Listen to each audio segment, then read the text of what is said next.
Nobody's genetically predisposed to be optimistic or not.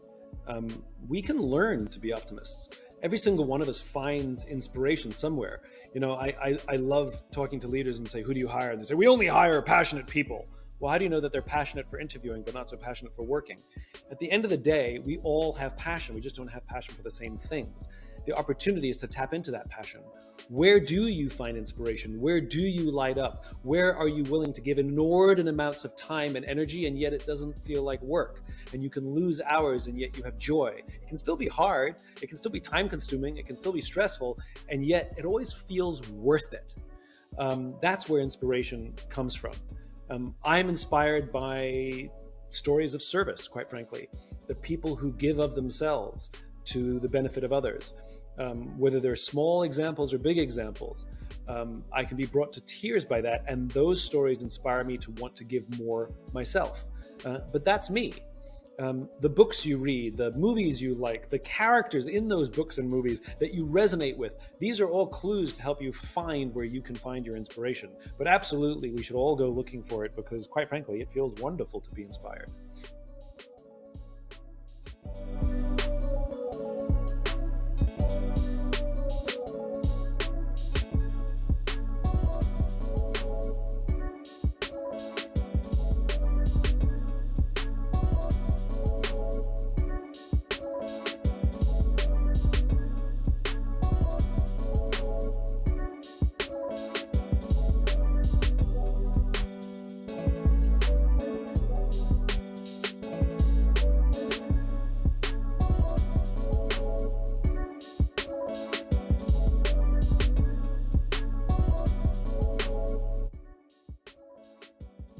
When I was writing Leaders Eat Last, I got to the point where I couldn't do it.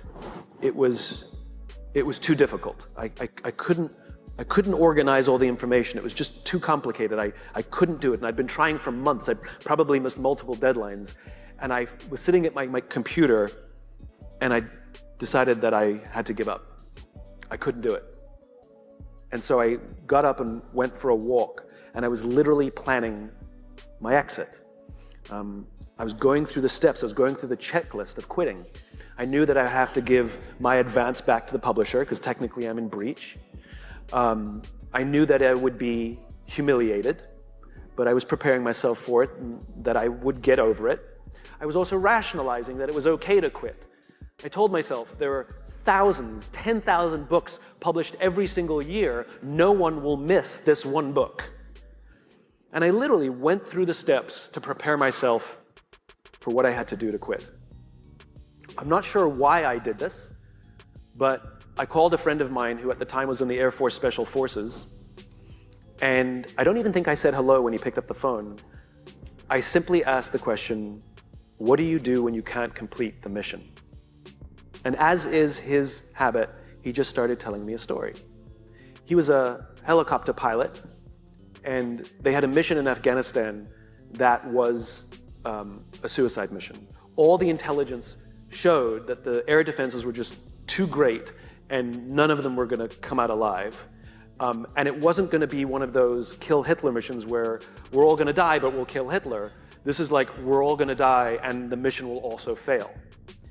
And he was preparing his helicopter for this mission, and his wingman turned to him and said, what do we do? We've got wives, we've got kids. Do we refuse to go? What do we do? And my friend turned to him and he said, this is what we signed up for. We go.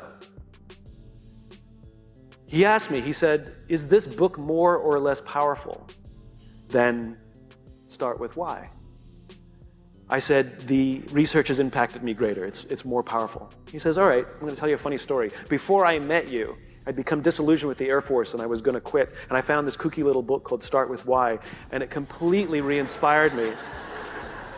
And I decided to stay, and I'm a better leader now than I was before because of that book. And if you're saying that this book is more powerful than the first one, then we need this book. He said, this is what you signed up for. You have no choice. Clearly his mission was scrapped at the last minute. The underlying message of this is what you signed up for, you have no choice, wasn't a mean message. The underlying message was, and I will be here with you. The underlying message was, no matter what, you can call me at any time. I've got your back. And that's the important part.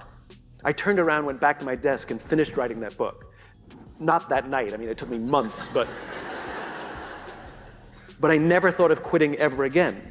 As soon as I knew that someone was there, someone had my back.